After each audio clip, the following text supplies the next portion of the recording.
Good evening, everyone, and welcome to Ferguson City Council. At this time, we will call the meeting to order, and let us stand for a silent prayer and then pledge allegiance to the flag.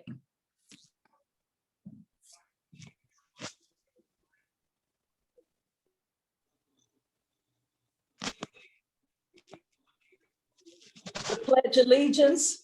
I pledge allegiance to the flag of the United States of America and to the republic for which it stands, one nation under God, indivisible, with liberty and justice for all.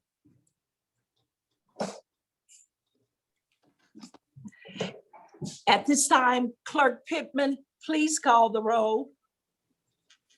Councilman Fry. Here. Councilwoman Griffin. Here. Councilwoman Burrow. Present. Councilwoman Robinette. Here. Mayor Jones. Here. Councilwoman Lipka. Here. Councilman Garrett. Here. At this time, a quorum is present.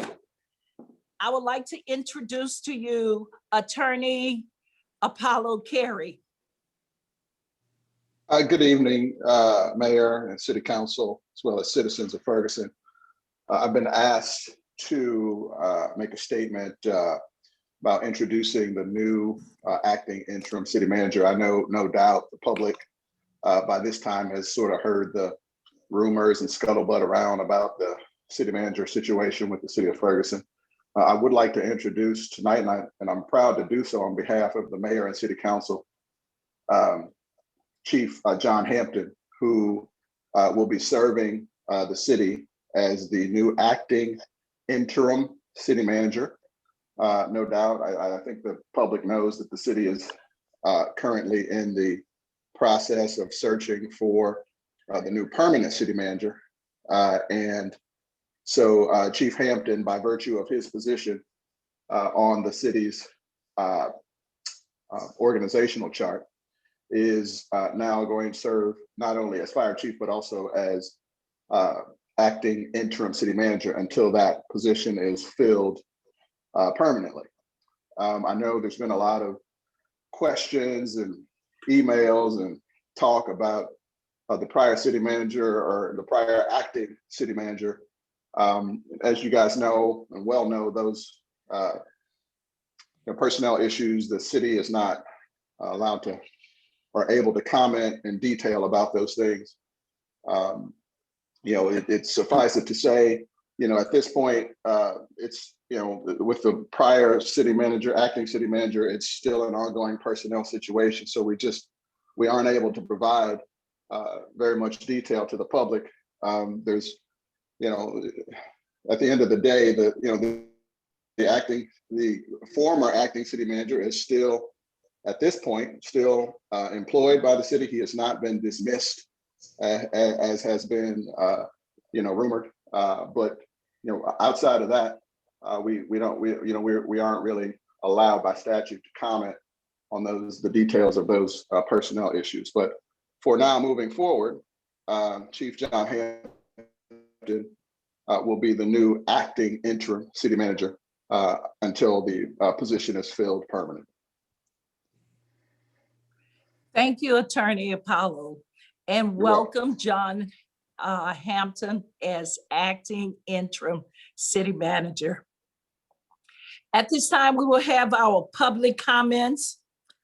Citizens who were interested in speaking, they were asked to submit their comments via email prior to the meeting on Monday, March the 22nd, before 5:00 p.m. Clerk Pittman, could you please call the names of the residents who submitted a comment? Yes, we actually have 4 tonight. The first one, if I may, I'll read his comments. He is unable to attend, and then the other 3, I think, are all on the line. So the first one is from Levon Brown. He says, I would like to voice my complaints about neighbors that have moved in the neighborhood who has a bunch of gatherings and cars that are parked in front of your mailbox and sometimes at the edge of the driveway, making it very hard to maneuver into your driveway. Also, when they're gathering kids and some grown folk on transporting on my property. I know summer is about to come in and I do not want to have problems with neighbors like I've had in the past. We live on a cul-de-sac and in a pretty decent neighborhood and would like to keep it that way. I have lived in Ferguson for over 26 years and I like it.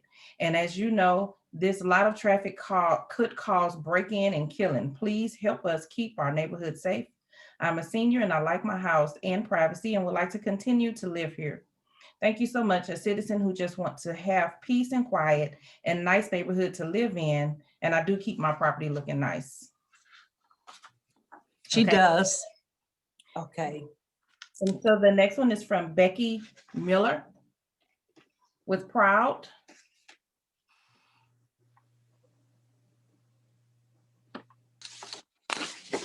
I would like to invite everyone to the next event being planned by Proud, people reaching out for unity and diversity. For this next presentation, Proud will be collaborating with Forward Through Ferguson. Forward Through Ferguson will be presenting their recent report entitled The State of Education Reform.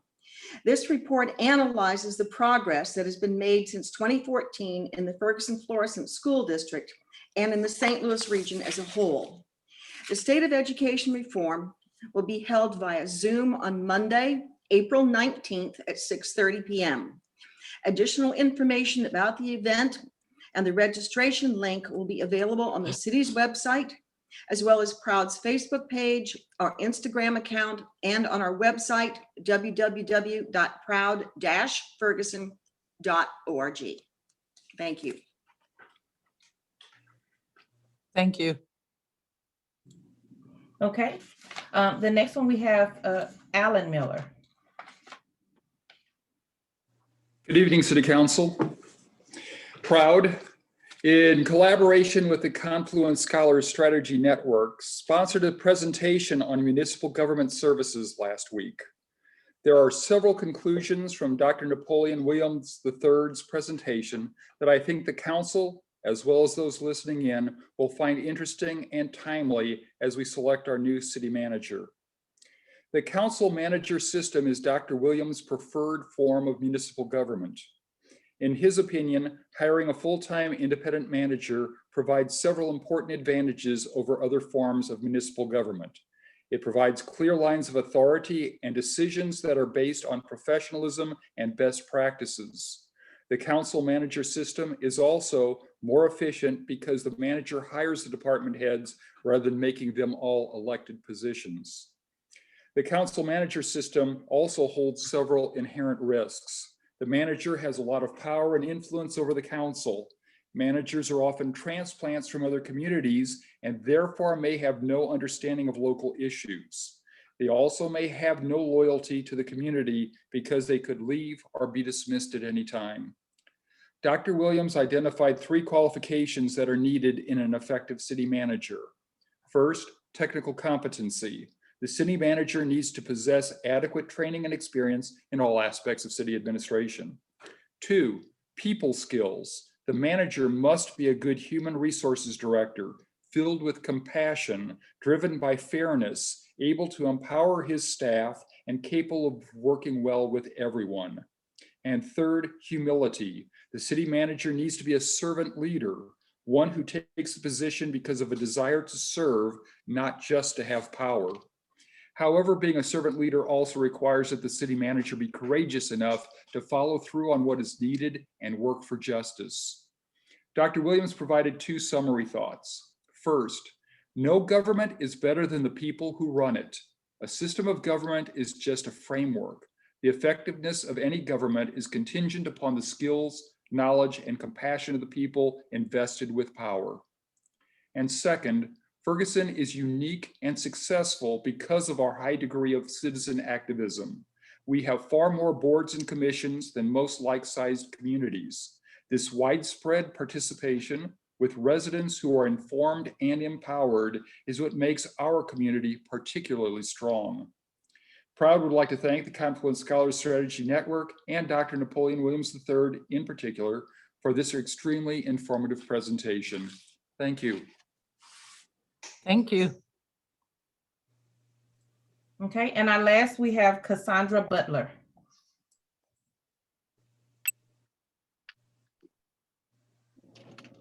Thank you. So, to the council, two things. First of all, I'd like to thank the council for allowing a forum for the public to meet the city council candidates and provide input.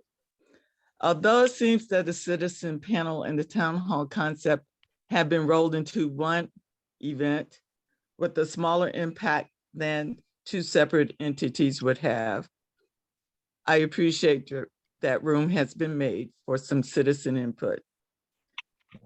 Secondly, I would like to personally affirm or ditto the comment of proud that was just made.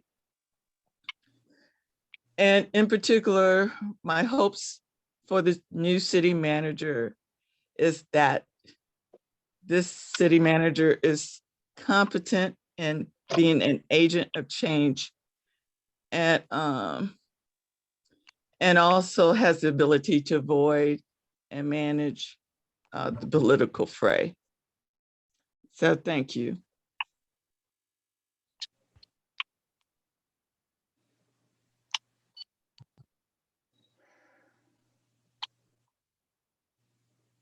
Thank you, Cassandra Butler.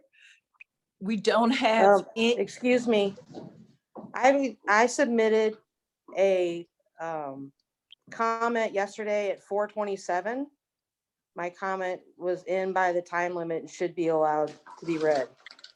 and you are Mary Skis. Octavia. I do not have another comment, Mayor. I She did does- forward it. I'm sorry, Mayor. I just received it from the citizen, so I did forward it to Octavia just now through her text message. For real?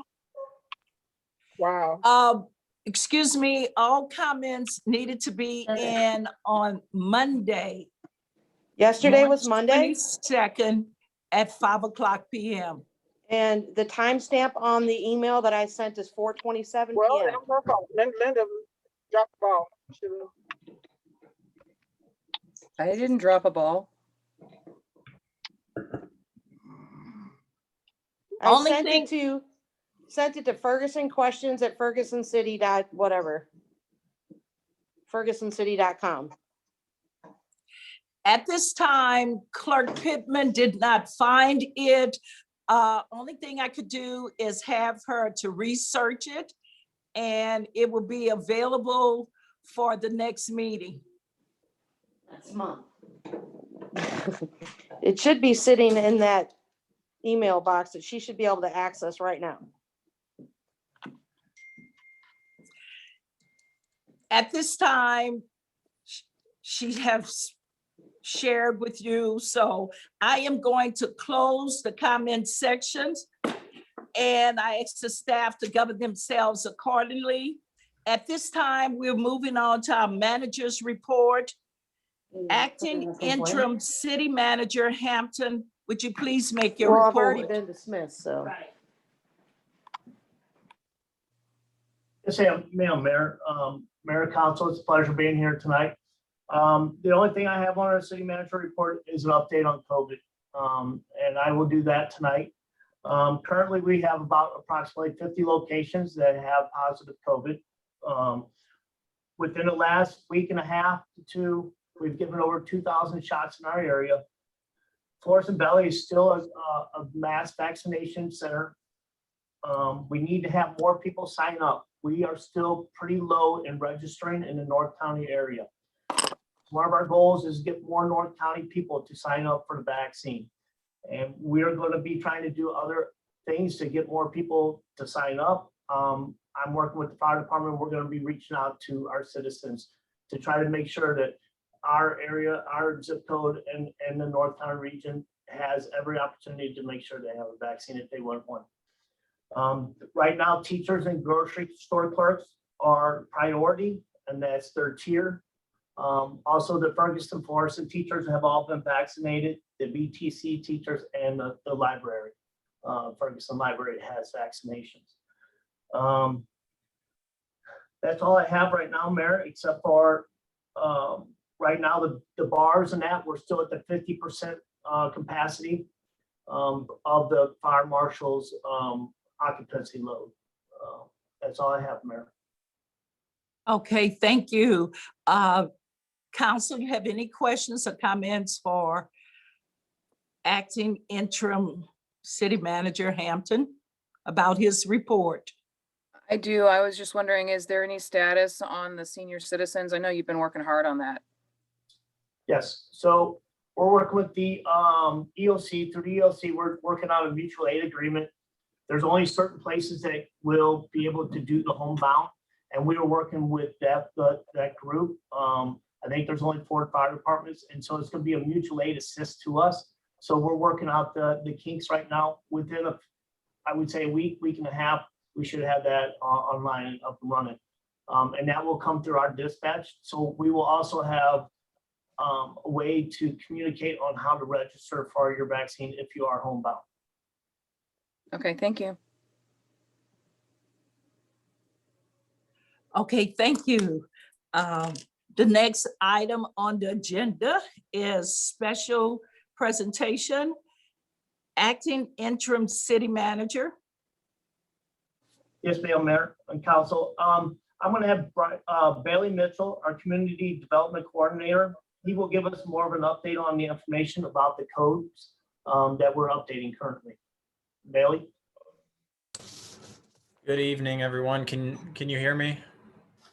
Good. Okay. So I'm going to talk about the updated building codes that we've been working on in the city. The city has needed updated building codes for a few years now. We're running currently on around 2006 building codes and other international code council codes. So when I presented to the council the property restoration program, the need for the update kind of grew a little bit. So we began working on that right before that presentation. So the state statute requires the adoption of the code, the ordinance to be on file, and all the code or all the technical code books to be on file for 90 days before adoption. So tonight we're not reading through the actual ordinance itself. We're just starting that 90-day clock. And then the public will have 90 days to provide input to the council, and council can provide input as well before the 90 days. And the adoption doesn't have to happen right at the 90-day mark. It's just, it has to be at least 90 days. So the ordinance, the adopting ordinance is linked in the agenda packet tonight and will be also available on the website tomorrow morning starting at 8:30. And it will be available in the city clerk's office with the 2018 ICC code books as well that will be adopted. So with that, that's pretty much all I have on the building code, but I did want to provide an update on the property restoration program and the demolition properties, since the property restoration program is very interrelated to the code update, and the demolition properties are very related to the property restoration program. Since both of the program and the demolition properties come from post-third, from the county post-third list, they're related. So so I want to start with where we are and then give an update kind of on what the plan is moving forward. With that, between the time that I presented the property restoration program to the council and today, many people have expressed interest in the program. And some people have even expressed interest in certain properties that were on our demolition list for this year. So because the properties would be of greater value to the city and the residents when they're redeveloped rather than demolished. Staff took the properties off the demolition list temporarily in order to allow the property restoration or individuals to at least apply for the property restoration program. But right now, since we weren't finalized, we didn't have the property restoration program finalized, so we weren't accepting applications yet. So that's kind of what I'm going to talk about next. So the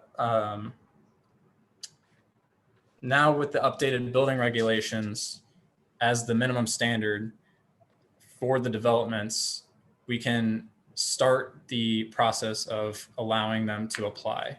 So tomorrow, along with the building code update being on the website, we're releasing a continuous request for proposals to start the property restoration applications.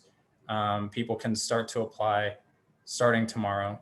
And this RFP will basically just remain on our website and available, serving as basically saying that it's open for the program. And so the parties that expressed interest specifically in the demolition properties will have until April 30th to apply. We're applying a deadline to those properties specifically because we know that obviously these demolition properties have been kind of delayed a little bit due to COVID and other factors. So we're trying to get those.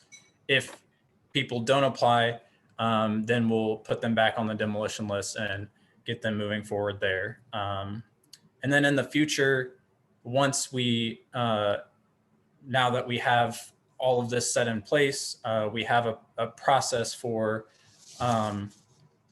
the demolition properties, starting with an RFP that will allow 30 days for applications to be submitted for the property restoration program before we begin the demolition process at all. So that will avoid any of this, any of the issues we're seeing right now. And then with that, I also have been working on a master, what I'm calling a demolition candidate list.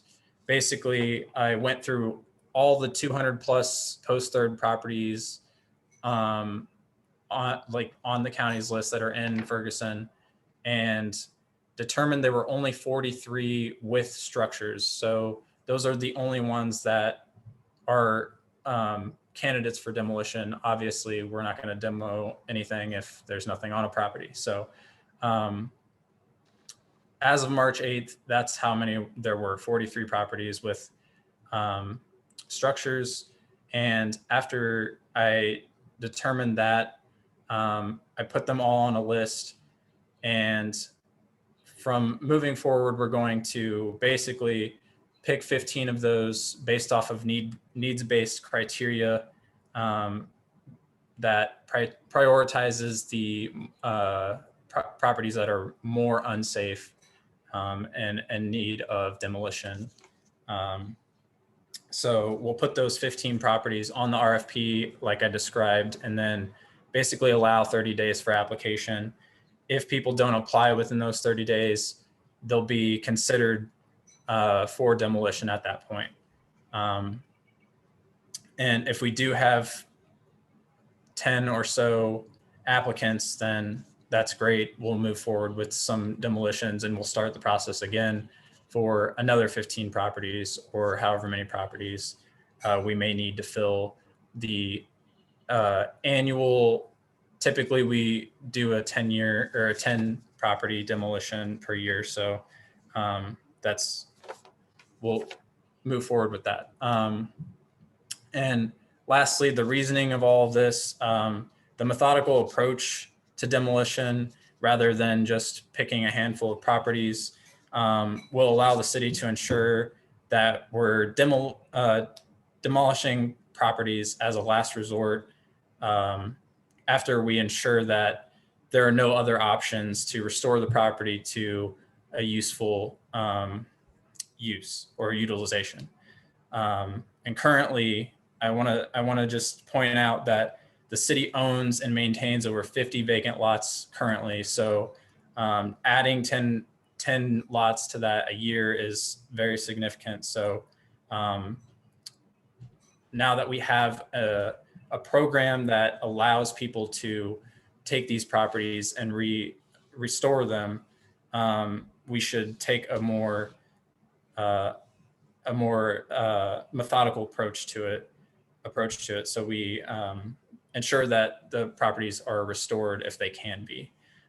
So with that, that is basically all the updates I have, and I'll give it back to you, Mayor.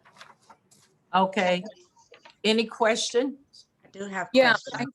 I do. Definitely have questions. Yes, I do. So my questions that I have, I asked a long time ago for an updated list of the demo properties, and we haven't received it as a council. When we talked last, we're working off of a demo list of 10 properties from 2019. And those properties we went through the RFP, we got the demolition company on track, we got the deeds. I mean, this has been a painful process getting all of this in line, and we get it all in line and it's all ready to go. And then we overlap the property restoration program onto the demo list. So then everything stops and you guys are out there selling these properties. I get it. I understand the benefits of it.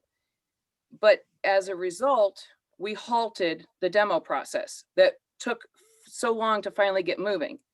So we've sold off some of the demo properties. I get it. That's great. They're going to rehab it. Wonderful.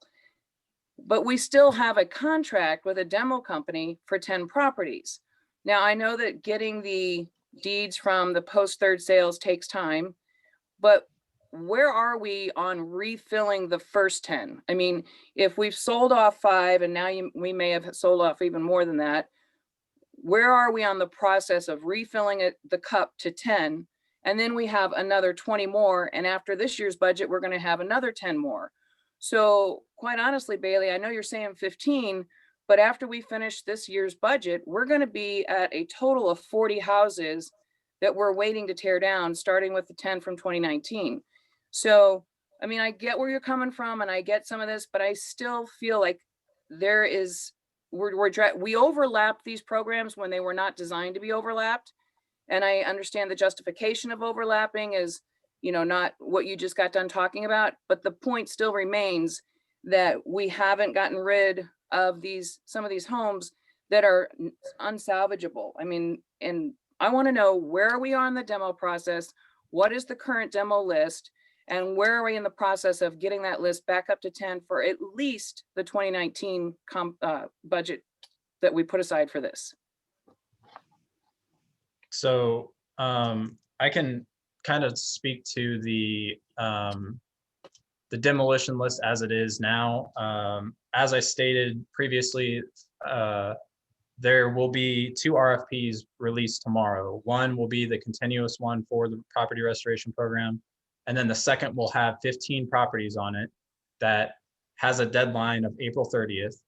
And those are all of the properties that people have expressed interest in. So we haven't sold any properties. None of the properties have been sold to anyone. That's not how the program works either. So just to clarify, that's not how we did that. It's going to be on the website, the 15 properties. If we don't receive any applications within those 30 days, we will talk to the contractor then and replace the properties with any on that list. And then from there, the contractor will move forward with the demolitions. So when we had our original list that we submitted to the contractor, we had 511 Ruggles, 607 Ruggles, 425 Estelle, 401 Mueller, 17 North Day, 149 Adele, 155 Adele, 8400 Hill, 302 St. Louis, 7454 Castro, and 132 Annabelle. Since we created that list, I know that 149 Adele has been taken off the list. At one of our council meetings, you guys said, or Jeffrey Bloom said, that we had taken off 3 more 4 counting that the 149 Adele. So that brought the list down to 6. So my question is still, what are the 6 that are still on the list, if it is still 6? And now I want to know, what are the additional ones that you're making it 15? So that's what I want to So, know. I don't have the list in front of me. I do know that there are 4 that came off the list, and there are 6 that are moving forward right now. The contractor is shutting off utilities to the 6 right now. This week should be done. Hopefully starting demo next week on those 6. In terms of the 4, like I said, I don't have the list in front of me. I believe it's 149 Adele, and there's only one other that I remember, and it's 7454 Castro, and I remember that one because it was the most recent. So I'll have to follow up with you on that one because I don't have the list in front of me. Okay, so the 6 that are on the list, the original 2019 list, you just said that we've turned off the utilities and they're going to begin demolition next week. So those 6 will not be part of the 15 that you're putting on the RFP on the website tomorrow, correct? Correct, yes. Okay, so the 15 that are going on the RFP could actually be the answer to my other question when I said I wanted to know what the 2020, 2021, and then as we're going into 2022 budget. So if There- I'm understanding you correctly, you're giving me a little hope here. So the 6 that we have currently, they're going to get torn down, done. Yes. The 15 that you are putting on the RFP tomorrow could inadvertently be called the 2020-10 of demolition, because if they don't get picked up, then according to what I'm understanding from you, they become the next demolition list. Or partially, yes, it could be. It really depends on, right now, this first RFP is really just the people who expressed interest. And that includes the 4 that we took off the list. So definitely the 4 we Okay. took off the list because they were in such bad shape. Those 4 are definitely candidates to take down. But as I described earlier, we want to take a better approach to it. And some of them, some of the other properties that might not be, that weren't on the RFP might be better candidates for demolition this first round, if that makes sense. So we'll develop the list after April 30th. But we have 6 that are getting ready to come down no matter what. Yes. Yes. Actually, there, if I could jump in, there's a 7th because for Burdale, which is one that was on my list separate from the demolition contract, is going to also get torn down. So there will be 7 houses that are brought down this year, no period. And what is that address, Elliot? For Burdale, we bought it last year. Okay. Okay. Thank you. Thank you. Councilwoman Heather Robinette, and after her, Councilwoman Fran Griffin. So Bailey, I really appreciate you, like, I know this is a lot of things moving at once that you're trying to put together. What I really appreciate is giving developers the opportunity to build up a house instead of tearing it down. And I just really appreciate the work that you're putting into this. And I guess my question, I think it may have been answered by the time I raised my hand and since then. So 43 properties that have structures is what we have in front of us. Like, what is the criteria of like how they're stacked in order of like worst to most worst? Yeah. So I actually didn't answer that question yet, and I don't really have like a great answer for that. I started making I went around and looked at all the properties, and obviously from the street, so I didn't get like the full view of everything. So from that limited perspective and a few other factors, there's in the comp plan, there's revitalization areas and stabilization areas. And I basically want to try to keep those kind of as higher priority for rehabilitation over demolition. So depending on how bad the structure is, obviously. So if it's a really bad structure, we might have to take it down anyway. And then I also included the back taxes. I looked at how much taxes are owed on every single property and put that in the spreadsheet, as well as any fees that are owed to the city. So that's also in the spreadsheet, and I can send that out to the council. I'm So that's actually a very good point, that, you know, the back taxes could be a limiting factor of whether a structure could be saved or not. Yeah. So we should probably have a process in place to like deal with that. I don't think we have. So yeah, I mean, in terms of the back taxes, we don't really have to worry too much about that when we acquire the property through the property restoration program or through post third. The back taxes are basically wiped at that point, and that's kind of the benefit of going through the property restoration program for developers. So it's not really that much of a factor in terms of like for that. But typically if there is a lot of back taxes, that means that the structure is in a worse case or worse shape than it would be if, because it would suggest that it has been there longer. Also, there could be other liens that developers would be responsible for paying through our program because the city can't bear that cost. So, so yeah, it is somewhat of a consideration, but it's not, that number doesn't necessarily mean that like that's what they're going to be paying, if that makes sense. Okay. Thank you. Councilwoman Fran. Hi, Bailey. Hello. So I've got some questions, and I basically just wrote them as you were talking, so they might not be in any specific order. And some of them, like Heather and Linda, might have already answered them. So as I go through, I'll just cross them out. So the first question I had was, how many properties and locations were you able to find that were under St. Louis County that were located in the city of Ferguson? So, and I think you're asking how many post third properties are in the city. I believe there's around 200. So I don't know for sure because I don't have the list in front of me, but I have a full spreadsheet of the full post third properties.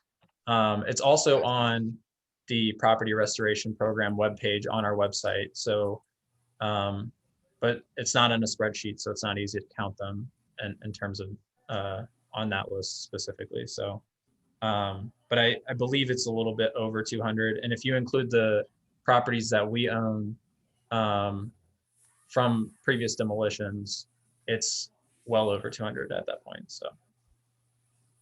And then you also mentioned, you said that you had these ones that we had previously had on the demolition list that we were going to give developers an opportunity, specifically in those areas that we wanted to revitalize by a certain time. My question is, because those properties were on the demolition list, I want to have full faith that the developers will actually develop these properties, but I am concerned about the residents because, you know, a lot of these properties, as Ms. Lipka said, have literally residents have been complaining for the last 3, 4, 5 years, 10 years. that these, you know, plus years to have them torn down. So my question is, with the developers, specifically for these ones that were on the demolition list, is there going to be a time frame for completion? Because we want something to reassure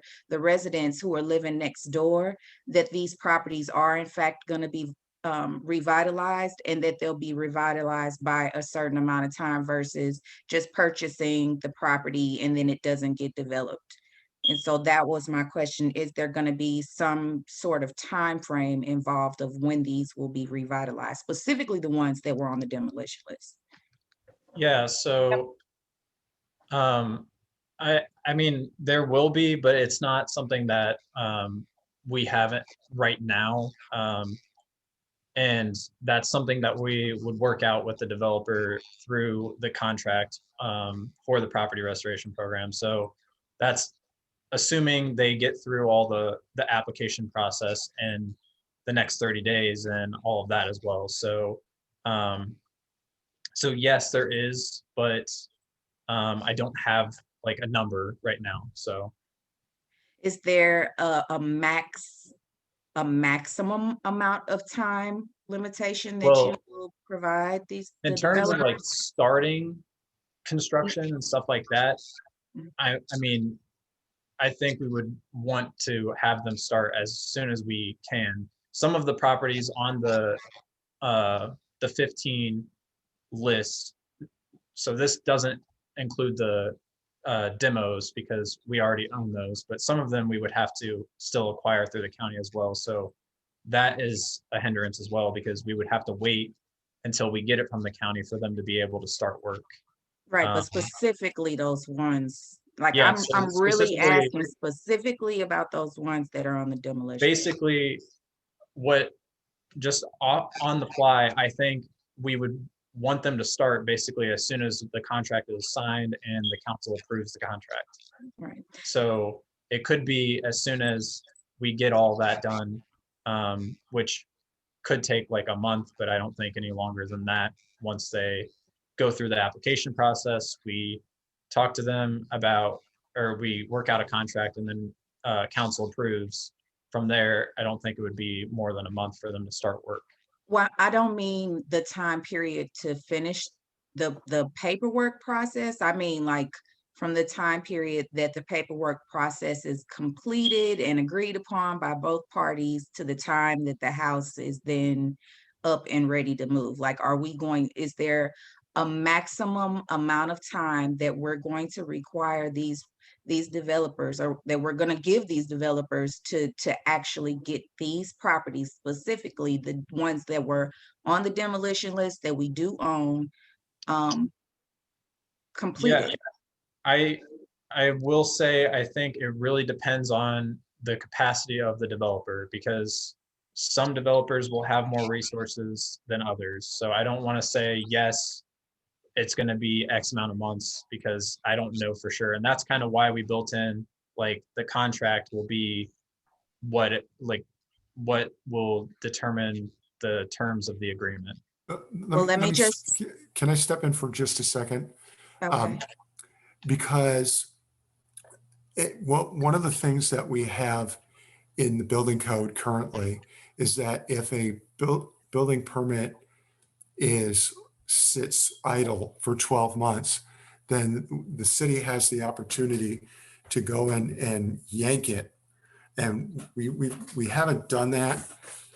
We haven't had to. I mean, we've had a couple of situations where, we informed the business that, hey, you're skating close to the line. But that is one thing that if something sits for 12 months, and it wouldn't be for 12 months, if it's sitting for 3 or 6 months, particularly if it's one that we want on the demolition list and they asked us to take it off within that 30-day window, we're going to be watching them and saying, and informing them, saying, okay, it's 3 months, it's 6 months, it's 9 months, you've been not working, we want to work with you, but at a certain point, we got to cut bait. So what I'm hearing is that we have the capabilities to take that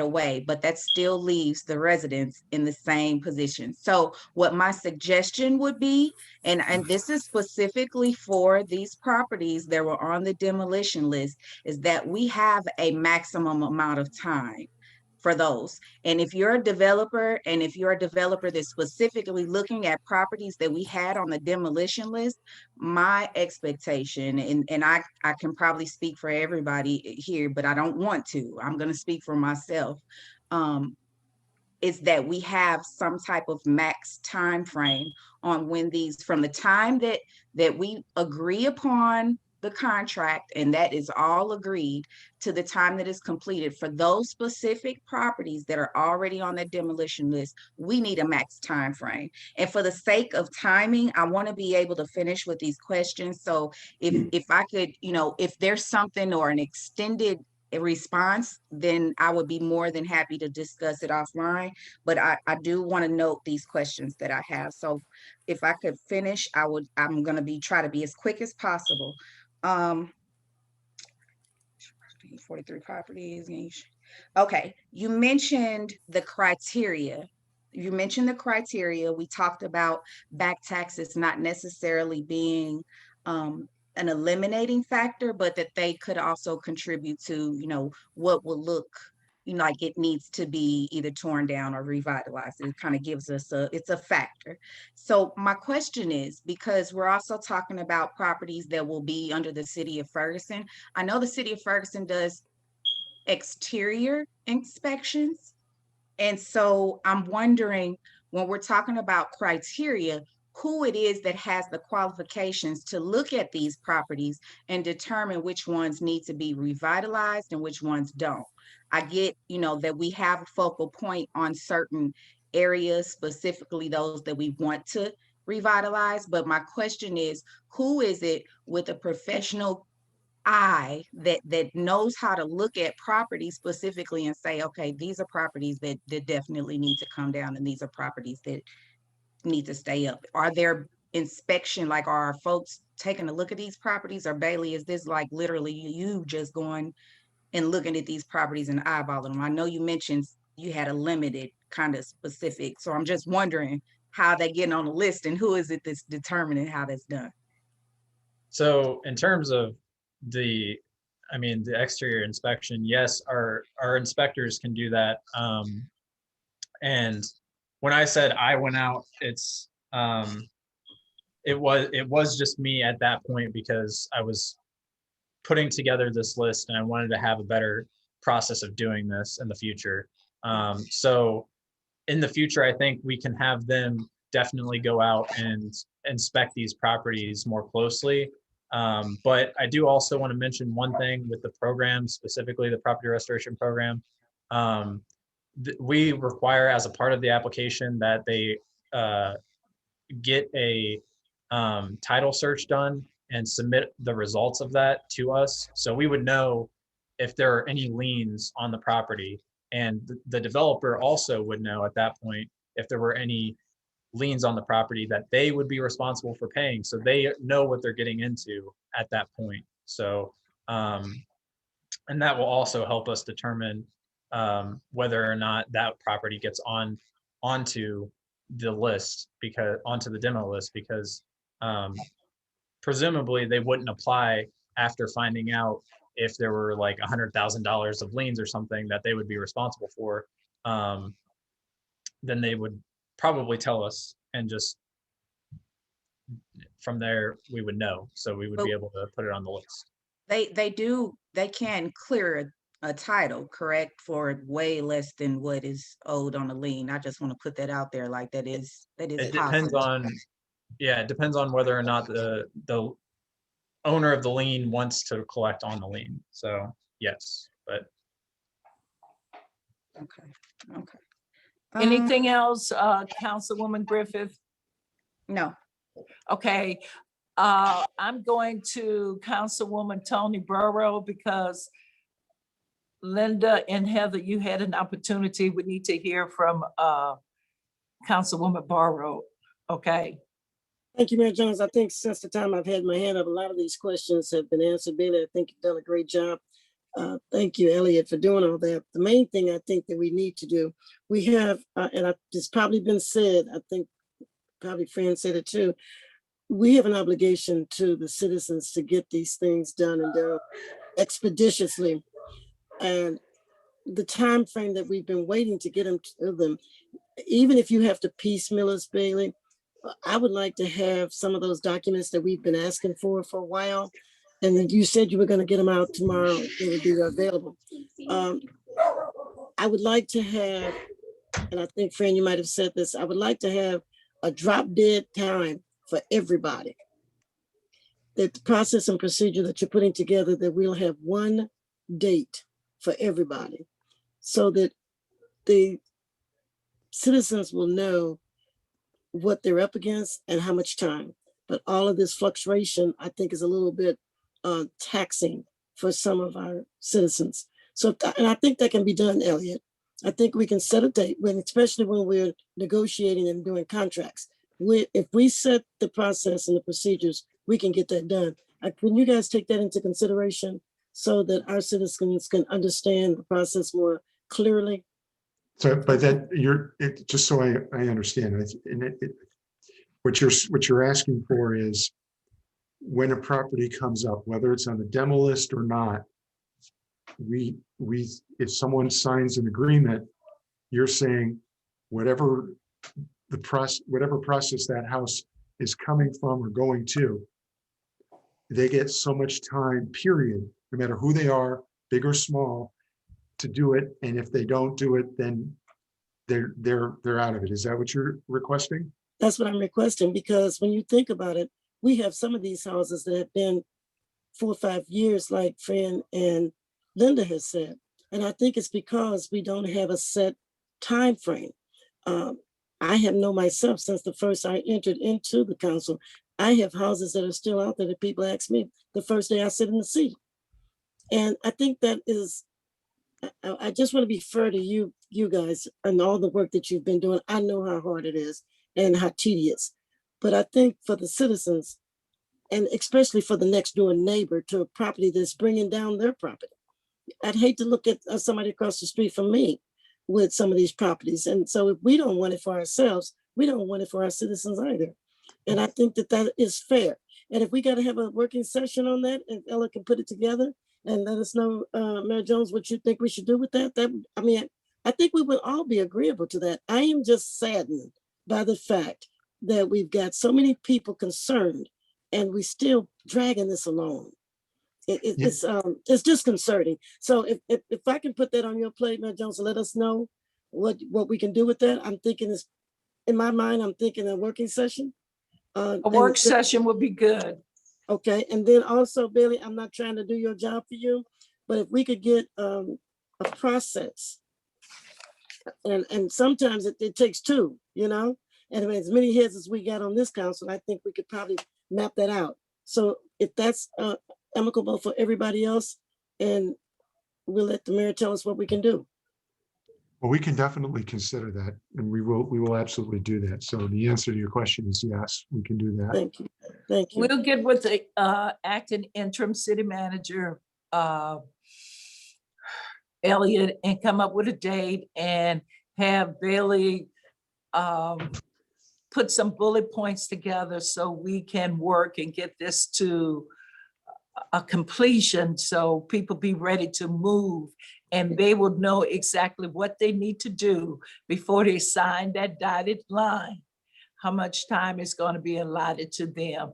Okay, real fast, we're going back to Linda and we're going to Heather. So here we go. Okay, so I was taking some notes. So the deeds of the 15, Bailey, you made the comment that some of them, you still have to go through the deed ownership process with the county. So my ask to you is that we get that started like immediately, just so that that is ready to go. And you and I both know, as well as Nick Kassoff and Rachel Prouty, how much work it took to get the people over in county to get it moving. But once they did it fairly quickly. So let's not go through that nightmare again. And then you made the comment of the capacity of the developer. And I just want to reiterate with Fran, and I want to also say thank you, Fran. Your comments were excellent and totally on point, and I appreciate that. It's nice to work together on these things. The start time. So I want to know what the start time is and a start time limit, you know, like they have, if they get this going, they have 14 days to start their project. I want to have a time limit for the starting of a project. And I also want to have a maximum amount of time that the project can be alive, so to speak. And I know Elliot made the comment that if they haven't done anything for 12 months, I don't even want 12 months to be an opportunity for them. In this particular capacity, when we have properties like the one on Adele that has a huge hole through the roof, it didn't happen overnight. That took years and years and years of deterioration. So these opportunities have been sitting around for these developers for years and years and years. So now that they want to take advantage of it, they don't get to wait years and years and years because the community's already done that. The citizens have already suffered through that. So I want a time limit as to when the project starts. And I would like to see a maximum according to the paperwork that they submit, because here's your timeline, Bailey, that you gave us on the property restoration program. And you have it all laid out. So you've got developers must qualify for the program step 1, complete submits application and packet, city staff reviews packet. All of these things are laid out, but what's not laid out is the time allowed for each of these steps. So either we create the time allowed for each of these steps, or we create an overall time, like there's 30 days to get it done, or 45 days to get it done, or 90 days to get it done. But these things need to be qualified and quantified so that not only do the people who are involved in the transactions know what's expected of them and the staff, but our citizens know. When our citizens see, okay, this house is moving, they can go, okay, well, I know because the city laid it out, in 6 months, we're going to see something better here. Or in 8 months, we're going to see something better here. Because if we can't do that, we know the demo guy can make the same kind of result, make it better, either it's improved or it's removed in a much quicker timeline. So I just feel like these are all great things, but they have to be quantified. Okay, thank you. Can I say something, Mayor? I think if everybody sends your questions, we will get all your answers, and we'll make sure when we have our next session, our work session, that we have all these answers for you. And then we'll start our project. Okay, So, great. Yes. Okay, we submit your questions to Bailey and we come together for the work session. You have the questions on his plate and he'll be able to answer them. Thank you. Okay. Interim city manager, acting interim city manager, we have the fire codes update. Yes, ma'am. And that will also go with the codes that Bailey's talking about that is on for 90 days. Bailey worked with the fire marshal on that. I have also approved it. So that all works together on the codes. So now that will be on file, we'll have the 90 days on file. And then that would move us to the 2018 codes. Okay, great. Thank you. All right. Our next item on the agenda, we going back to public comments. City Clerk Octavia Pittman, she located the email and we would like to give Mary an opportunity to speak. So Mayor, I think she wanted me to read it for her. Oh, okay, that'll work. Okay. So it says, okay, hold on here. I'm in here now.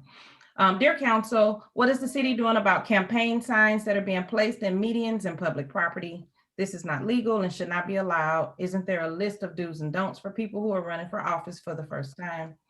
What is the mayor's agenda? I keep hearing about statements. I've been asking for people to vote for the mayor's candidates to support the mayor's agenda. I would like for the mayor to speak on this and tell us what her agenda is. Whatever happened to the mayor's task force? Was there a decision made as to the legality of such a task force? What can we expect from this group if indeed they still exist? I would like for the mayor to speak on these things in the miscellaneous part of the meeting. If that is not possible, please address these issues in an email response to me. I look forward to hearing the answers. Okay, thank you. All right, moving to our public hearing. Citizens' comments were accepted via email by Monday, March 22nd at 5:00 p.m. Also, citizens interested in speaking may note in the chat box their interest or use the raise hand feature. Each speaker will be asked to provide their name and contact information. At this time, Acting Interim City Manager, you have the floor. Yes, Mayor. I'm going to refer to Elliot on this, on Planning and Development Director, and he can provide some additional information on this. Elliot? Thank you, Mayor and Council. Give me a moment, just to get myself prepared here. This is for 102 South Florissant. It's a hair salon called Bling Beauty Bar. Give me a second here. Just get beauty bar and spa.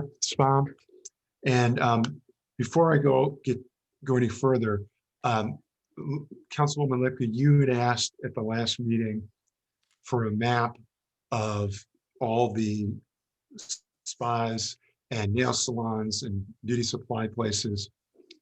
And I have that on my screen. So at some point, Octavia, if I could be allowed to share the screen, I'll ask to do that, and then I'll show you the map, and I'll make sure you have it tomorrow. But for the meantime, you'll be able to see it tonight. And that was just the question regarding the different districts. What was Yes. in each district? Yeah.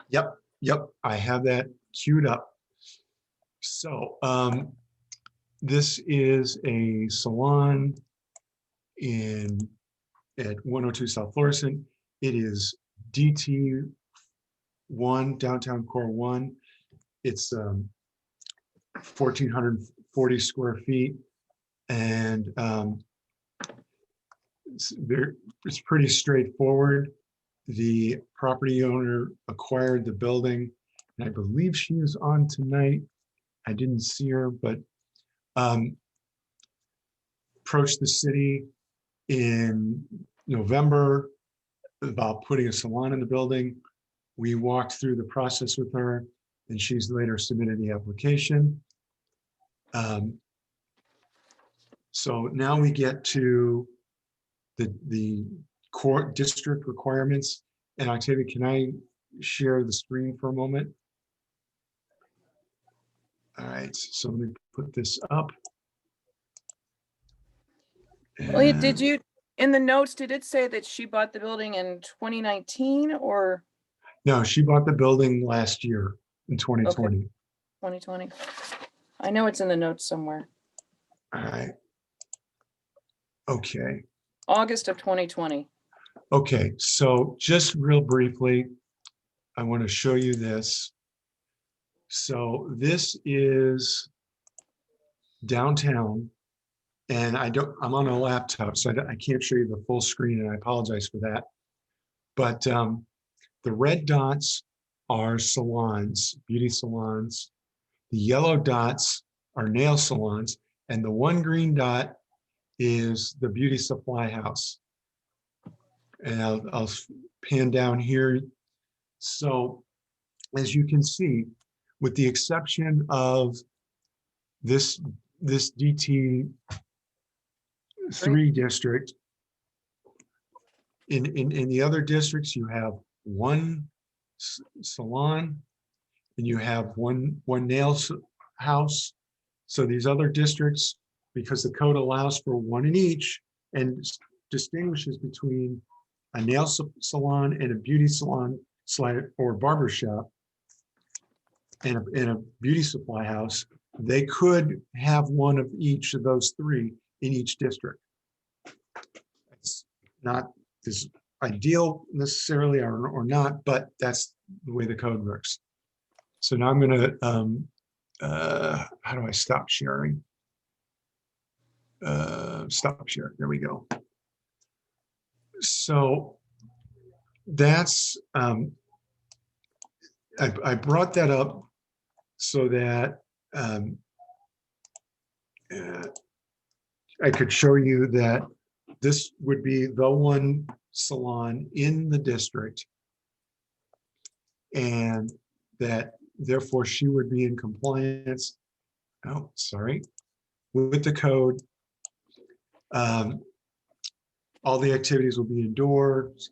We don't anticipate any changes in traffic patterns. Parking is sufficient because, first of all, she doesn't need a whole lot. And second of all, there's public parking in front and in back. And that counts as her in-kind parking. It's not going to be any issue with noise or lighting. There is no reduction in landscaped areas because there is no landscaping in front. However, there is a landscape area in the back of the building. Excuse me for a second. Oh.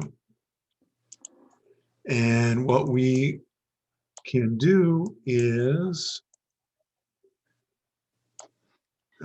talk to her about that, but she's already mentioned, she did mention in the plan commission that the landscaping will remain. She wants to do something nice with it. She's not going to add any new hard surface area. And that we get to the big question, you know, would the potential for the proposed use to remain in existence for a reasonable period of time and not become vacant or unused. She's had a number of businesses in the last 5 years that she started and continued.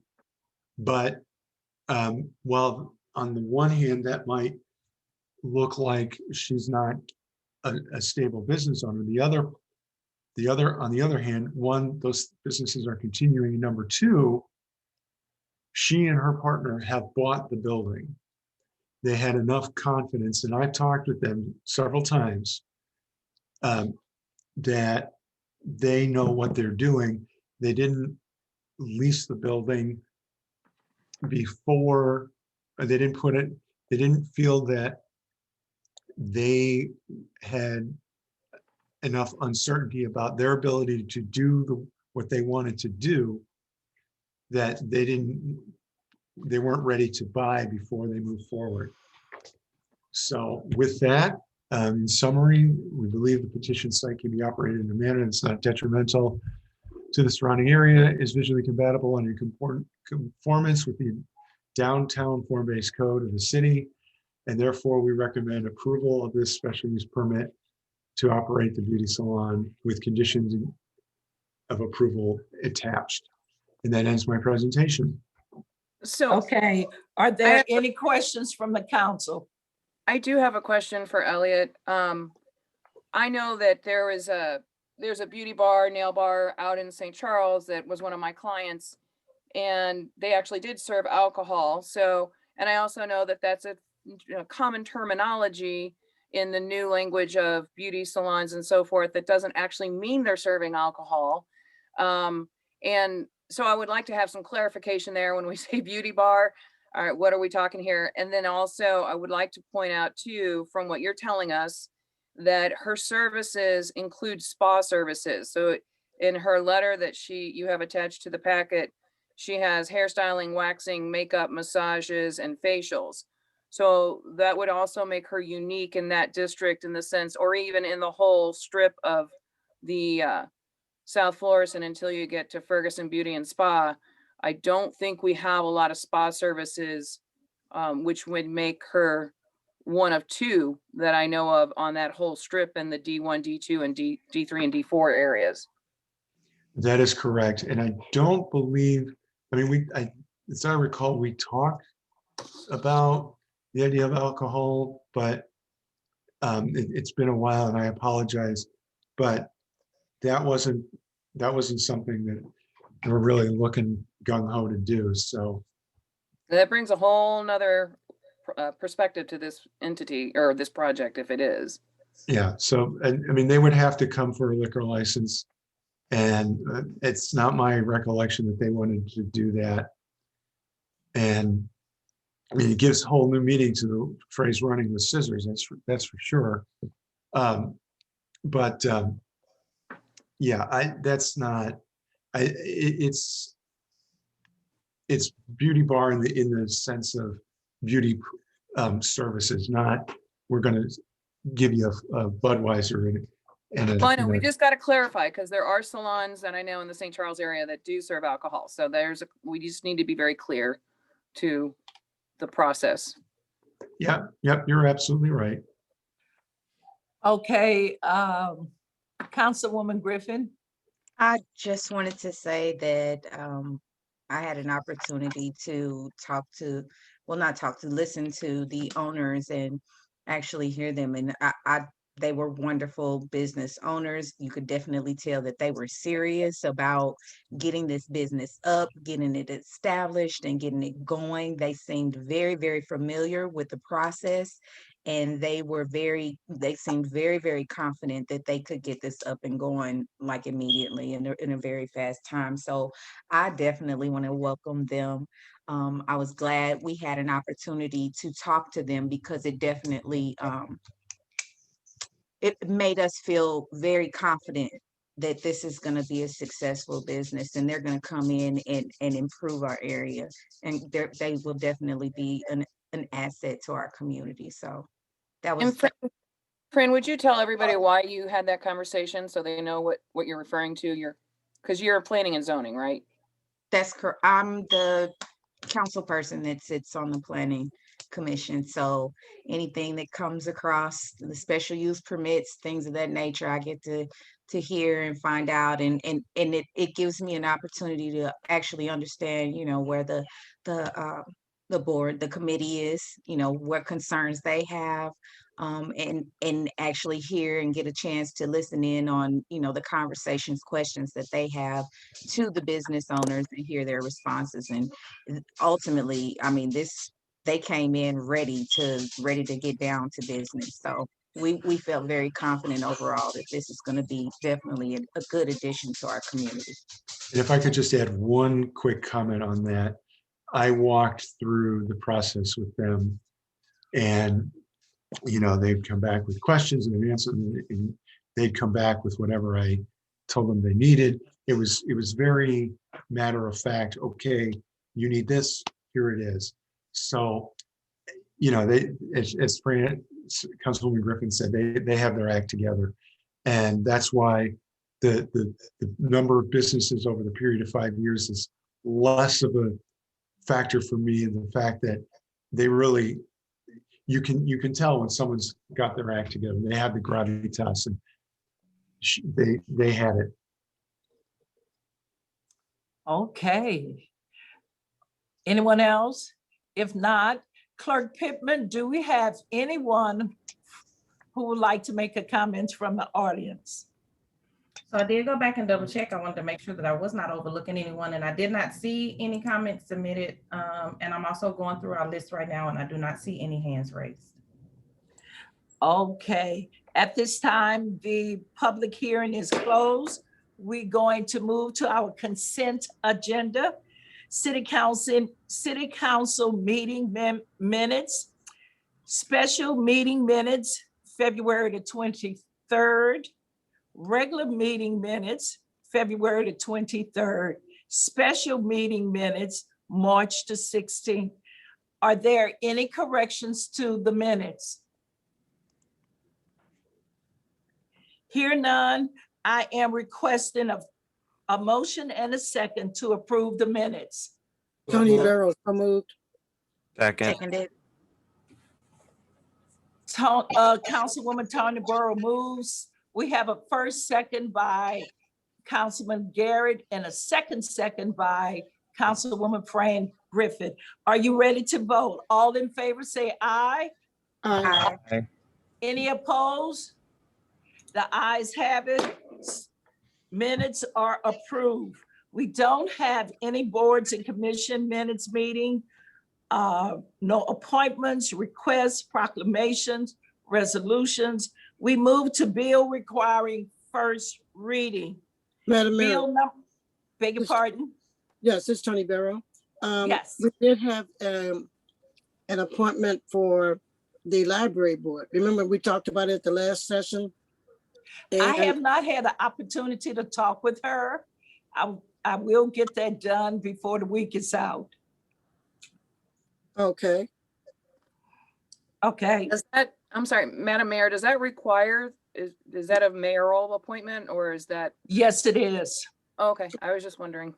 Okay, Yes, it on the is. process and procedures, I didn't, do we have process and procedures on that? Because I didn't know that was a process because when we had it on last week, and then last week you said you didn't get it, so I asked Octavia to put it on, but I didn't know that was process and procedure.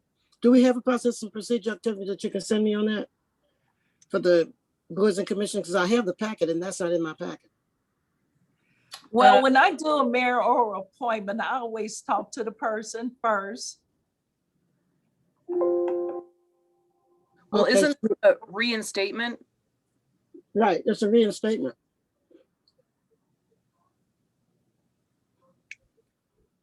Still this the is same.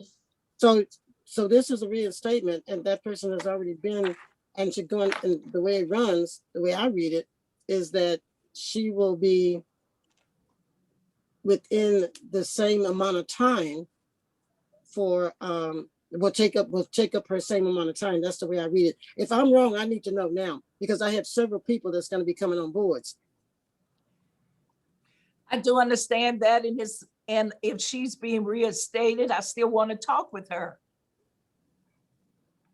When did you receive the pay? I know you didn't have it on the last council meeting, and that was 2 weeks ago. So Tony, when did you get that over to her? Just so, I mean, what was the holdup is what I'm trying to figure out. Because Clerk Octavia was on vacation. And that was the only holdup. And then, Clerk Octavia, can you tell me when we got that? I don't know the exact date that it came in, but when I did return from work, because I was out sometime the last couple of weeks, but when I returned to work, I did have an email and I sent that email to the council. But in terms of the exact date, I'm not exactly sure what date it was, but it was one day last week. Okay, so it was a week ago. Am I right in that? You got it at least a week ago, right? It was one day last week, Okay. but I don't know exactly what day last week. Okay, this is probably something that we probably should be in the process and procedures. Maybe this should be another one of those standard operating procedures, because this is something I've never heard of before. And so we need for us to be the council people bringing these people on and asking them to come onto these boards and commissions. And that's something that we're trying to do viciously. Then I think that needs to be a part of, maybe I'm the only one that didn't know it. So we need to get that in the process and procedures, Mayor, so that everybody knows what the process is, because it's new to me. Well, Councilwoman Burrow, I think you were asking me if there was in our process and procedures. I can send you out our board and committee packet information. I believe that's some information that you guys may already have, but I'll definitely send it back out to you again. But what happens is there are a number of boards that the appointment process is different. So there are some boards that require the mayor only. There are some boards that require the council as a whole. And then there are some other boards that ask for the council, the mayor with the council's approval. And the library is one that provides for just the mayor solely. Right, I got that. I have that. What I'm saying is, it is nowhere in there that all I see is that we turn it in, the mayor gets to see it. It's been sitting there for a week.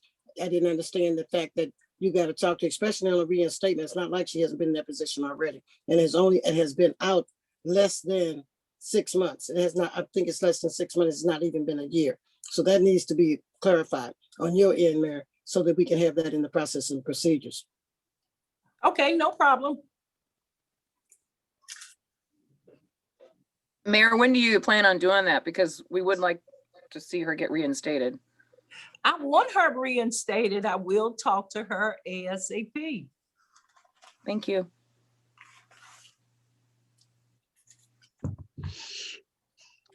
Okay. Bills requiring first reading, bill number 7205.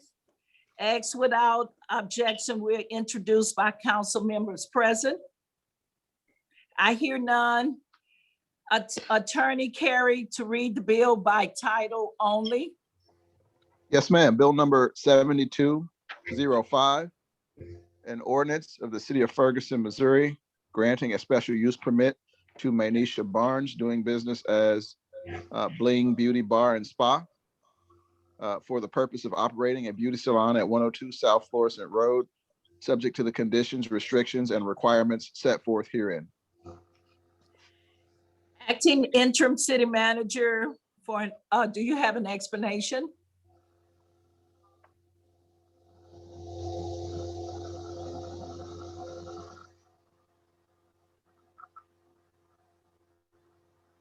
He's muted. Sorry about that, Mayor. Yes, ma'am. It looks like Elliot just presented everything that we needed to on this, and we're asking for it to be passed through. Okay. At this time, no action is necessary for the first reading. Next item on the agenda, bills requiring second reading. Bill number 7202.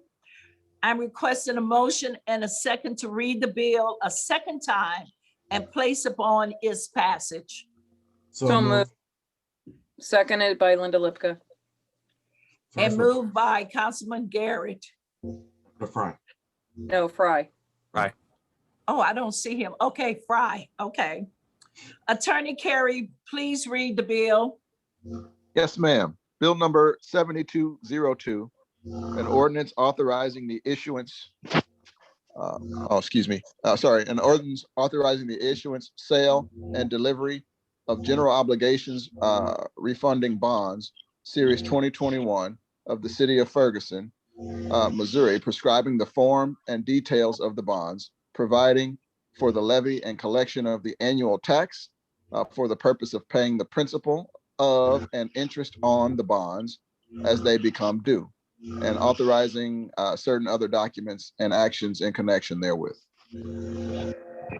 Acting interim city manager Hampton, do you have anything to add? No, ma'am. Currently at this time, we do not have anything new to add to this. Okay, council, do you have any additional questions? Not at this time. Clerk Pittman, could you please call the roll? Councilman Fry, Aye. Councilwoman Griffin, Aye. Councilwoman Burrow. Councilwoman Burrow. Aye. Councilwoman Ravenette. Aye.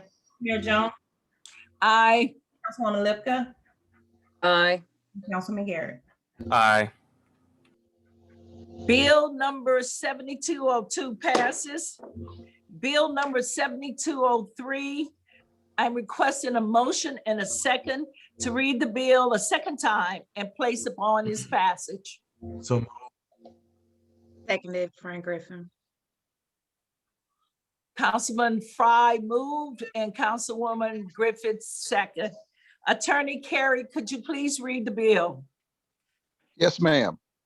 Bill number 7203, an ordinance of the City of Ferguson, Missouri, granting a special use permit to, and the name is actually different on the ordinance than it is in the agenda, and the name on the ordinance is correct. So I'll read the names on the ordinance. The name on the ordinance is June Yap O and Min Young O, doing business as Best Beauty, for the purpose of operating a beauty supply store at 110 South Florissant Road, subject to the conditions, restrictions, and requirements set forth herein. I think that the name that you see there on the agenda, Unsu Lee, that's the seller and not the purchaser who's applying for. So it was just a little bit of a typo there on the agenda. Can we just make a little note to have that corrected for the approval of minutes at the next council meeting? I have it noted. You have it noted? Okay, thank you. Acting interim city manager Hampton, do you have anything else to add? No, ma'am, Mayor, we do not have anything else to add at this time. Council, do you have any additional questions? No, I've got not a question, but just a statement. This is the property that we were talking about that had burned down during the summer, right by the Aldi's on South Florissant. And so we want to get it up and going again. And I'm glad that, you know, we've got somebody in there that can actually, you know, get the business going and get it up and running again. Great. And I would also like to add to what Fran just said, that I just want to thank these people for having the confidence in Ferguson to come back. After what happened to them and everything they'd been through prior to that, it was a very big question mark if they were going to come back. And for them to believe in our community enough and our citizens as a business base and foundation for their participation in our economy, I just think that's awesome. So thank you very much. This is Anyone actually else? it's actually a new business. So it's a, No, I know it's a new business, but it's people who knew the original owners. So yes, they correct, saw what they went through, and yet they still chose to come in and Correct. do business with us. correct. Okay. Any other questions? At this time, Clerk Pittman, could you please call the roll? Councilwoman Griffin, Aye. Councilwoman Burrow, Aye. Councilwoman Robinette, Aye. Mayor Jones, Aye. Councilwoman Lipka, Aye. Councilman Garrett,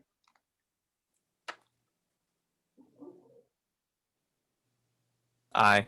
and Councilman Fry. Aye.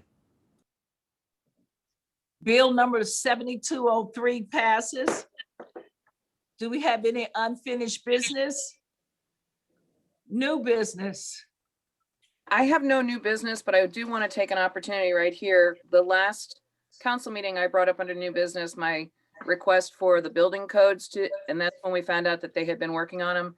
And I just want to take this opportunity to thank them thank Bailey and Elliot and everybody involved for getting that clock started tonight. So I appreciate that. Okay, we'll move to our miscellaneous section. Councilman Fry. I'm hoping everyone at least try to get vaccinated, folks. It's not about you, it's about everybody. That's pretty much it. Councilwoman Griffith. So I just wanted to say tomorrow, the 24th from 6:30 to 8 p.m. is going to be the Ferguson Town Hall meet with the city manager candidates. So residents had an opportunity to submit your questions to Ferguson Questions at fergusoncity.com by March 22nd at 12 p.m. And citizens will be able to select their choice for city manager by submitting their choice to our Survey Monkey. And we have a flyer. We have posted it on the website. Several of us have also posted it on social media and so different spaces. And so if you want to get that link, the meeting ID and the password for the 6:30 meeting, you can find it on the city's website. I want to really encourage everyone, all of our residents, to take an opportunity to listen to the questions and the responses from each one of the candidates, because in all actuality, it's going to be important, you know, who we ultimately decide. And I want you to know that I'm personally going to be looking for our residents' responses to what they saw. So once again, I encourage everybody to attend and listen in and provide their responses by, let's see, what are we doing? By the 26th. You have until the 26th of March at 12 p.m. after the town hall to submit your response for the Survey Monkey. That's it. Okay. Councilwoman Burrow. Thank you. We'll talk about at the library board meeting on Monday. The library has extended hours again, Monday through Friday, 9 to 6, and Saturdays 9 to 1. We're offering enhanced curbside service with computer use in the lobby area, tables and laptops outside when weather permits, and full curbside service. If the COVID numbers stay low, we expect to start letting patrons browse in the building in early to mid-April. Library and League of Women Voters hosting a Ferguson City Council Candidate Forum online on the 29th of March. And one of the things that really stood out was that everybody wanted to give a very thankful shout out to Acting City Manager John Hampton and the City of Ferguson for their help in getting vaccinations to community members and to the whole library staff. I'd also like to mention that even Blessed Teresa of Calcutta was included in all of that. So a big shout out to John Hampton and his crew. Online take-home programs continue to do well, extremely well. And of particular interest is our sustainable gardening program with Earth Dance forms and our crafts and kits. Earth Dance is going to be, I mentioned this a couple of months ago, they're going to be having a new store, and I want you to stay tuned because they're going to be doing some wonderful things for the community. I'll be bringing them to you as they happen. Deborah Carter is playing a big role in that, so she'll be bringing some things to the council. The main reason why I'm very interested in the boards and commissions, because one of the things that I wanted to happen when I first came on the council was that we would combine some of our boards, and we have made that. That is happening right now. And we have people standing in line to do some of the things that we've been saying that we want the citizens to do. They are raising their hands. And so I want to make it very clear that there will be no obstacles when these people are willing to make our city what we all want it to be, and they're ready to move forward. It's one thing to talk about more moving forward. It's another thing to get it done. So we have one position that's open on the board for the library. We have another one we know that's coming up in June. We already have that filled. So I'm looking forward to bringing these people on, and also to, at the next council meeting, we will be presenting 2 spank brand new board and commissions. So thank you. Okay, Councilwoman Robinette. I just want to say that, thank you for the presentations this evening. I love new businesses coming in. What I'm most excited about is Ferguson and Florissant students are going back to school after a year. And as a parent of kids who attend Ferg Floor schools, we haven't been back in a year, so we had to buy a whole lot of new clothes for the uniforms for STEAM Academy. But I realized that there's so much that they have missed, like being at home and being I don't want to cry, having a year taken out of their childhood. Yes. And I'm so grateful that they're getting back into it. And I'm not going to apologize about crying, because these kids, they need each other. We need each other. And we're not even seeing each other. The stress of COVID has taken such a toll on our grade school kids and our teens and our, even our college kids.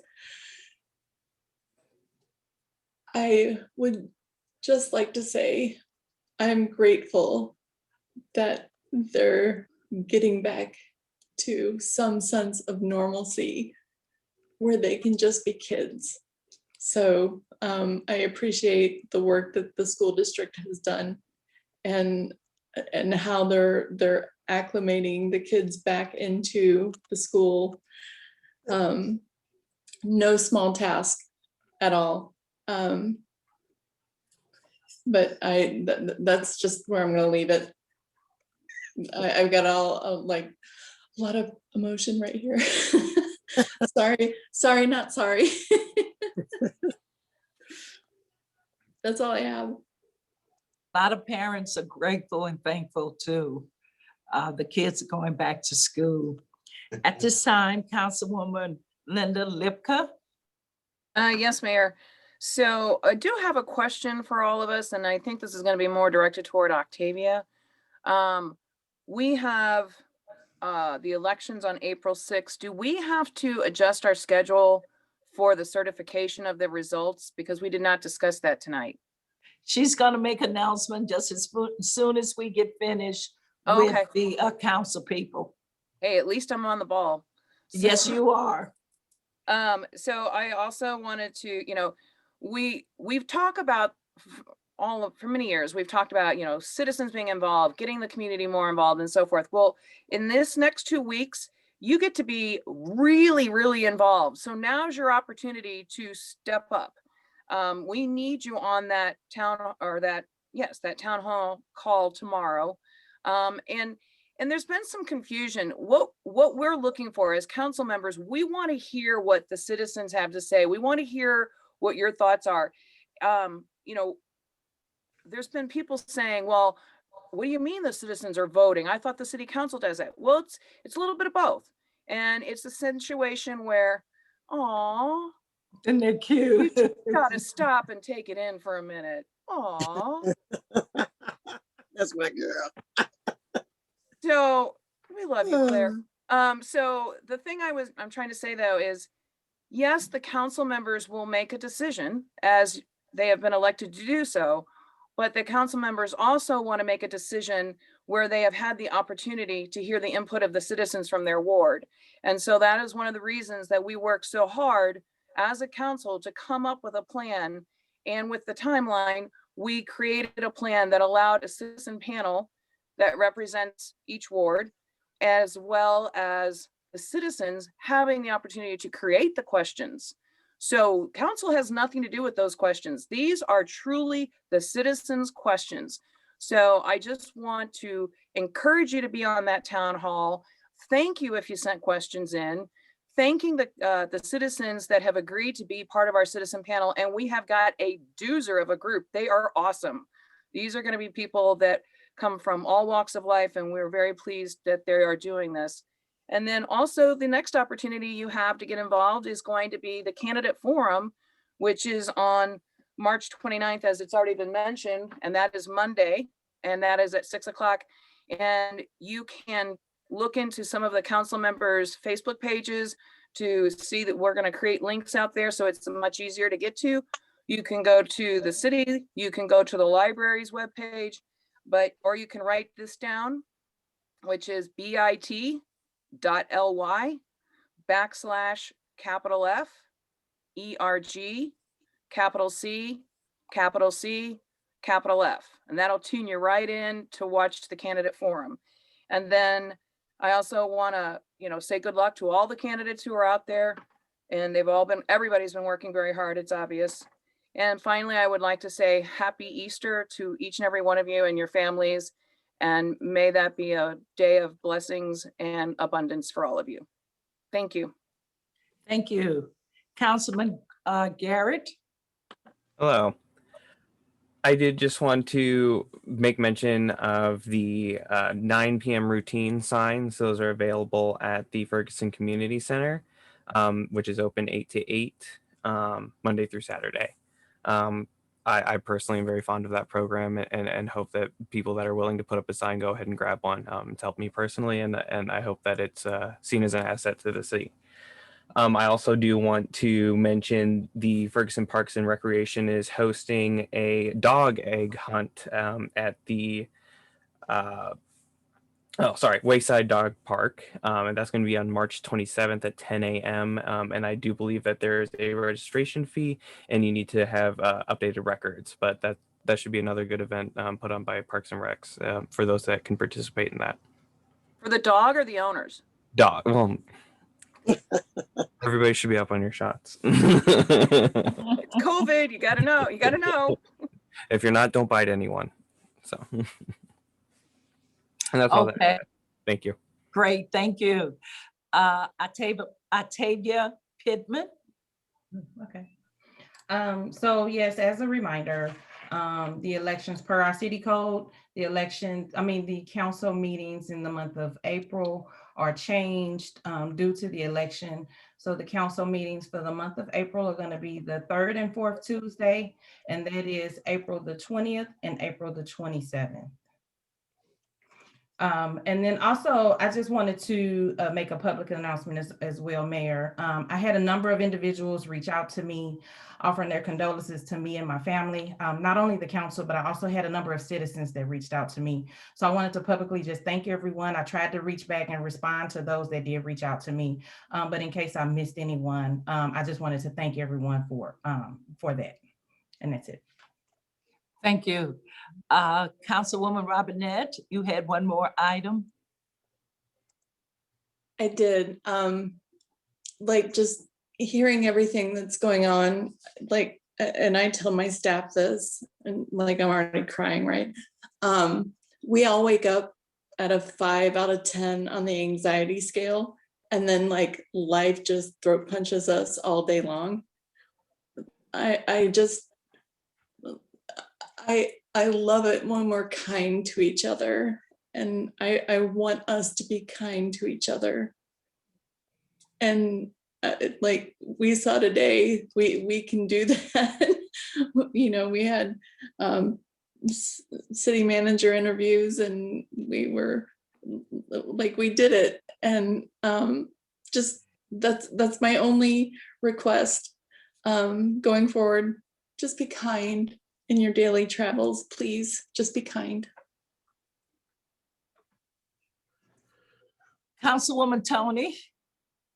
I just want to let everybody know that that can see Octavia Pittman is now the president of the clerks. Is that a state appointment for clerks, Octavia?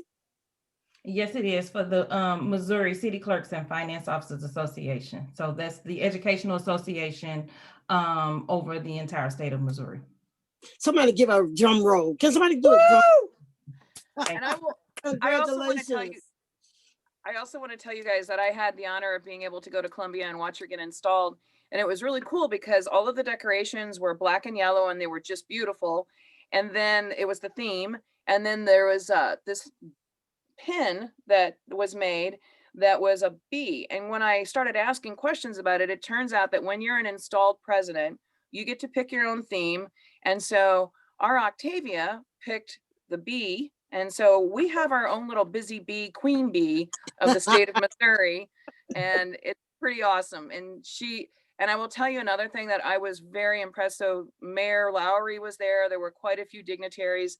But what I was really impressed by was the outgoing president got a standing ovation, and our incoming president, our own Octavia, got a standing ovation from city clerks all over the state of Missouri who truly admire her and can't wait to be working with her. So she's pretty awesome. Yeah, she's no joke. And her grandson calls her Queenie. Train them up as they should go. So just a little quick history. Yes, I am Queen Bee, but but what we do is we get to pick a pen, and we designate it to something that is within the state.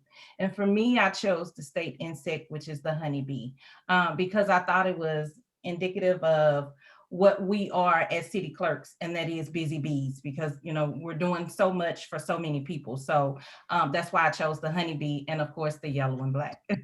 Yep, you do it well. Thank you. Good, good. I'm going to be brief. The Community Development Block Grant Program is hosting for the fiscal year 2021 Action Plan Virtual Summit. The Missouri Department of Economic Development has been allocated approximately $24 million of Community Development Block Grant, known as cdbg, funds for the fiscal year 2021 projects. The Missouri Department of Economic Development is hosting a series of virtual summits to engage with the public and present information concerning the fiscal year 2021 action plan. These public comment sessions will inform the development of the fiscal year 2021 action plan, which represents year 4 of the 2018 through the 2022 consolidated plan cycle effective April 1st, 2021. The CDBG fiscal year 2021 action plan public participation section is the general audience. Everyone can participate. They have 2 time slots: Tuesday, March the 30th at 1:00 p.m. and Tuesday, March the 30th at 7:00 p.m. You can register at CDBG fiscal year 2021 action plan, public engagement registration, Tuesday, March 30th, 2021, and you select your time. In addition to that, I do feel what Heather is saying, and we did have a phenomenal time working together. And I hope we could continue to work together in that spirit. We have, and all of us are talking about the same thing, and that's the boards and commission. And we did say at one time, we're going to get together and look at the boards and commissions to see what we can do. And I hope we can do that.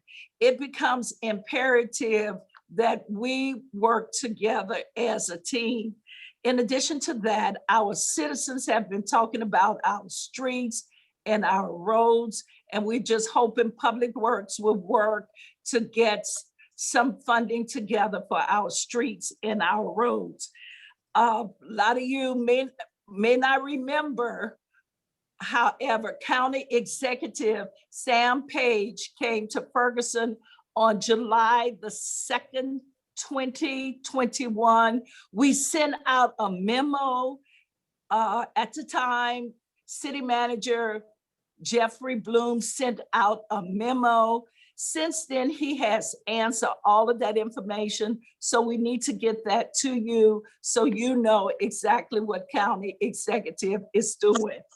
I just want to say kudos to Elliot. He has been working diligently, advocating for the city, for economic development, and we appreciate all the work that he is doing. We appreciate all of the staff, what they've been doing. And it's important that we work together because, and I hear my heart, when the residents, the citizens seeing us not getting along, not talking to each other, and being uncooperative with each other, it flows. Everything flows downhill. So hopefully we could take today and start and become that team working together for the well-being of our community. All of us love this community and we want to work together. On another note, the task force is working. They are working as subcommittees. And I think they finish next week from working at subcommittees, and they will come back in April and make a report to the city. As far as candidates, I'm not going to speak on that because I'm sitting at the dais and we just don't do that. So you will have to talk to the candidates. I cannot speak on that. That's not professional. So on that note, I would like to entertain a motion in a second to adjourn the meeting. So Tony moved. Burrow, so move. It has been properly moved and second. We don't see each other until April the 20th. I just hope and pray we all be blessed. Are you ready for the vote? All in favor? Aye. Aye. Any opposed? The ayes have it. We are adjourned to Happy April 20th. Happy Easter, everyone. Happy Easter. Octavia, I sent you a note in chat. Well, I couldn't get you in chat. I sent you a note. Okay. Okay. All right, Octavia and Heather, are you guys good?